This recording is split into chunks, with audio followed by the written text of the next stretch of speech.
Tu veux. Chers amis, bonjour. Notre rubrique vidéo, le Conseil municipal en 2030, revient sur la session du 1er juin 2022. Alors nous avons dû piquer les élus de la majorité au vif lors d'un précédent conseil en leur reprochant d'être uniquement dans la théorie. Cette fois-ci, c'était à celui qui placerait le plus de fois le mot « concret ». Malheureusement, ce n'est pas parce qu'on dit que c'est vrai. En effet, lors de ce conseil municipal, nous avons débattu du compte administratif.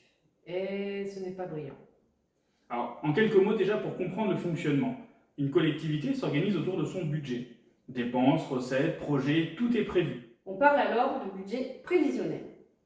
Un an plus tard, on regarde ce qui a été effectivement réalisé. On parle de l'exécution du budget. Dans un monde idéal, les deux documents sont identiques. Tout ce qui a été prévu est réalisé. Dans la réalité, il y a toujours des imprévus. Une exécution entre 70 et 80% est un bon ratio. C'est ce que nous avions précédemment dans l'ancienne majorité.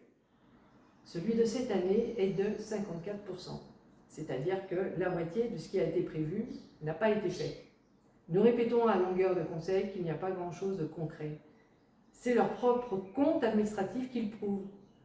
Plutôt que de serigner le mot, il serait temps de l'appliquer. Leur justification est un peu technique et concerne les restes à réaliser. Pour comprendre en quoi ça ne justifie pas ce résultat, retrouvez une explication plus détaillée sur notre site web.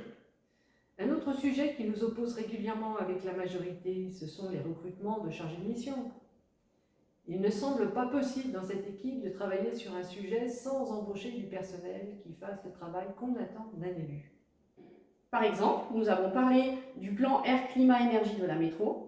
Proposé en 2020, il n'est analysé qu'en 2022 à Saint-Égrève. Tout ça parce qu'il fallait un chargé de mission pour le lire. Et pour l'instant, aucune déclinaison concrète. On espérait 270 fiches actions avec les moyens mis en place, les services concernés et les objectifs attendus.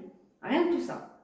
Un autre exemple, malgré un autre recrutement de chargé de mission école cette fois-ci, il a fallu en plus un cabinet de conseil pour organiser la concertation avec les enfants de l'école de la gare pour aménager leur cours d'école. Mais bon, comme le dit l'élu aux finances en commission, il y a le fonds de roulement, il suffit de taper dedans.